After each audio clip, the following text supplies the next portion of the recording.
जिस कांग्रेस के हरियाणा को लेकर हौसले बुलंद थे, अब उसको बड़ा झटका लगा है। जी हां, एग्जिट पोल में भी दिखाया गया कि किस तरह से हरियाणा में कांग्रेस सरकार बना रही है और सिर्फ सरकार नहीं बना रही, बहुमत नहीं मिल रहा है, बल्कि बम्पर जीत कांग्रेस की हरियाणा में होती दिख रही थी। 55 से 60 सीटें सभी सर्वे एजेंसियां एग्जिट पोल में कांग्रेस को देती नजर आ रही थीं, लेकिन अब जब जो नतीजे आने शुरू हुए हैं, जो रुझान आए हैं, उनमें बीजेपी को बम्पर जीत मिलती दिख रही है और बीजेपी सरकार बनाती नजर आ रही, यानी कि बीजेपी हरियाणा में तीसरी बार सरकार बनाएगी, हैट्रिक लगाएगी। अब इस बीच सवाल ये उठने लगा है कि आखिर ऐसा क्या हुआ कि जिस कांग्रेस का आत्मविश्वास इतना ज्यादा भरा था, उसे इतना बड़ा झटका कैसे लग गया। जी हां, माना जा रहा है कि कांग्रेस में एक साथ तीन मुख्यमंत्री के दावेदारों ने हरियाणा चुनाव में पार्टी का बेड़ा गर्क कर दिया है। कांग्रेस आलाकमान सबको खुश करने के चक्कर में हरियाणा गंवा बैठा है।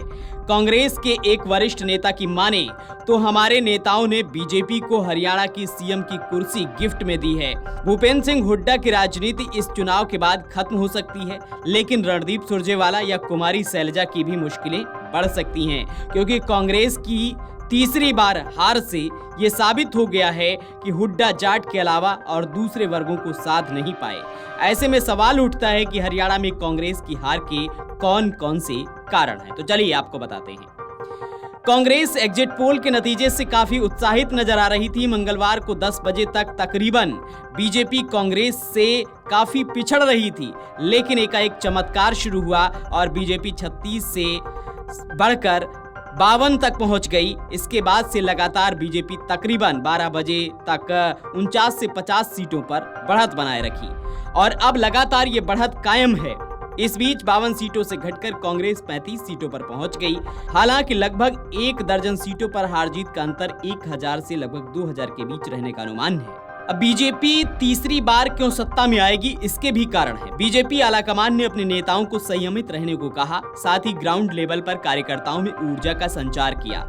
हार मान चुके कार्यकर्ताओं के अंदर विश्वास जगाया कि अंतिम तक लड़ो, पीएम मोदी और केंद्र सरकार की योजनाओं को जनता को बताओ। दरअसल हरियाणा चुनाव प्रचार के ऐलान के बाद से ही कांग्रेस में हुड्डा वर्सेज ऑल कैंपेन शुरू हो गया था। कुमारी शैलजा और सुरजेवाला दोनों सीएम पद पर दावा ठोकने लगे थे। टिकट बंटवारे में भी हुड्डा का जलवा ही कायम था। ऐसे में नाराज होकर शैलजा और सुरजेवाला दिल्ली पहुंच गए। वहीं भूपेंद्र सिंह हुड्डा चुपचाप चुनाव प्रचार में लगे हुए थे। भूपेंद्र सिंह हुड्डा और उनके बेटे दीपेंद्र सिंह हुड्डा दोनों लगातार गांव से लेकर शहरों की खाक छान रहे थे।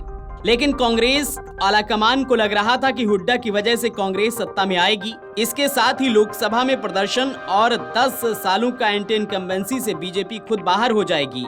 रही सही कसर पहलवान और किसान पूरी कर देंगे। राहुल गांधी और प्रियंका गांधी के अति आत्मविश्वास से कांग्रेस को काफी नुकसान हुआ।